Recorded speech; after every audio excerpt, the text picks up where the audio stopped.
mga guys, tara, gawa tayo ng malupit na cake. Kailangan natin ng flour, kailangan natin ng oil, asin, sugar, and nandyan ang vanilla, tubig, saka gatas, at saka yung itlog, at saka baking powder. Ganyan mga guys. Ako ay magiging chef ng bakers, kaya eto, umpisahan na natin. Ang gagawin natin ay itlog na 6 na piraso na white yolk, tapos white yolk, yung egg yolk, white yolk tuloy, tapos pagsama-samahin, halu-haluin, pagkatapos mong halu-haluin nang mag-combine na, matunaw na yung sugar sa egg yolk. Ayan mga guys, nakakatuwa na mag-aral, nakakatuwang kahit papaano natututo ako sa mga bagay-bagay. Gusto ko kasi maraming alam, hindi lang yung kumain, kailangan magluto. Sabayan mo na rin ng asin, ihaluin mo na ulit tuwing naglalagay ka ng mga ingredients, kailangan mong hinahalo. Kasi ako hindi prepare. Eto, mantika, isang kamay ko ay nagbibideo, tapos yung isang kamay ko nagkahalo mga guys.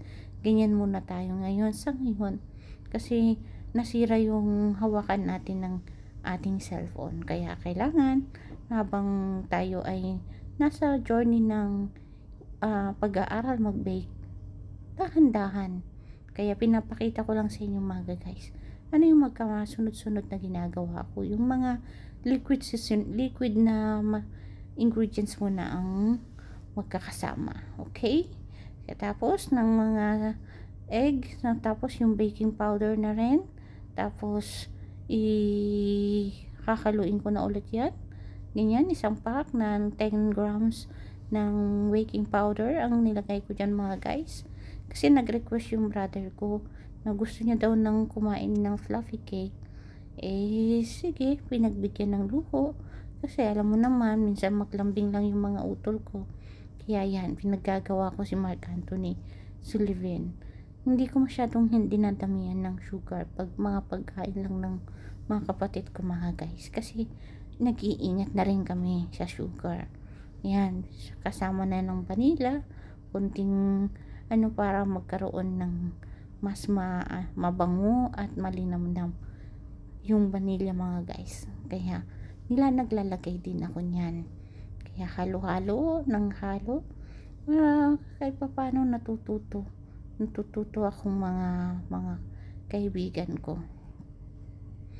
Yung mga guys, flour, bago ko nilagay dyan, na hindi ko na ipakita sa inyo, ay yung inano ko muna yan, kung sinala ko muna para hindi siya yung nagbubuo-buo, siguradong malinis.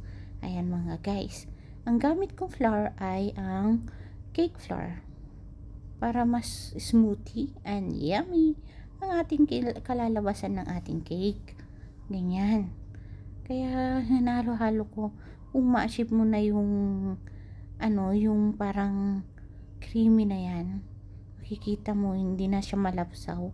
Ay, yan na. Tapos gagawa ako ng mirang. Ang gagawin ko, hanggat pag nagbabubbles na yan to mga guys, ititigil ko yan saglit.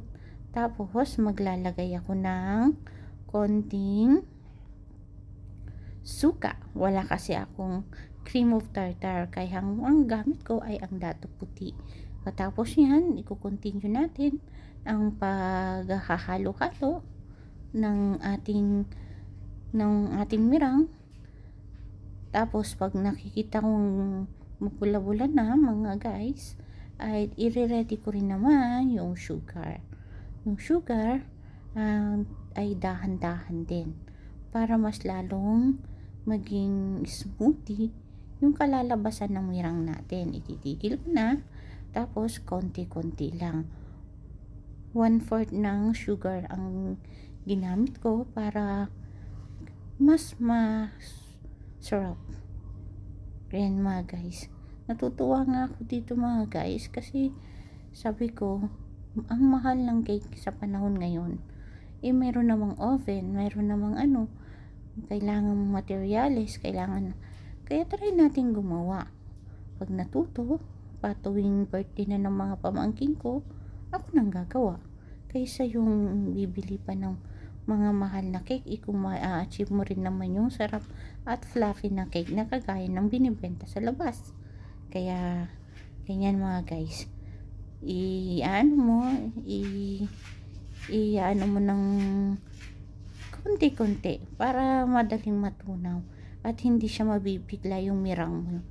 Ganyan mga guys. Ang ginagamit kong speed ay number 1. Tapos dahan-dahan lang, ikot-ikot. Tapos ang pagbe-bake din mga guys, kailangan ay patient. Alalay lang kamay mo at masaya ka sa mga ginagawa mo.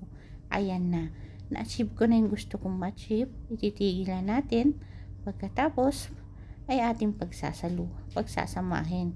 Ang sikreto ng para hindi bumagsak yung fluffy mga guys, una maglalagay muna ako ng dalawang kutsara, ganyan, 2 salin. Saka ko siya hahaluin ng dahan-dahan para hindi siya hindi yung halong nagmamadali. Relax lang yung kamay mo habang nagko-combine yung ating dough, bumabagas yung cake at saka yung mirang. Ayan na mga guys, isasalin na rin natin sa ating ang tawag dito sa lagayan. O tapos ipapaano ng 180 square meter ang Fahrenheit ang heat na. Pero kailangan muna. Yan, ubos na guys. Ganyan kasarap na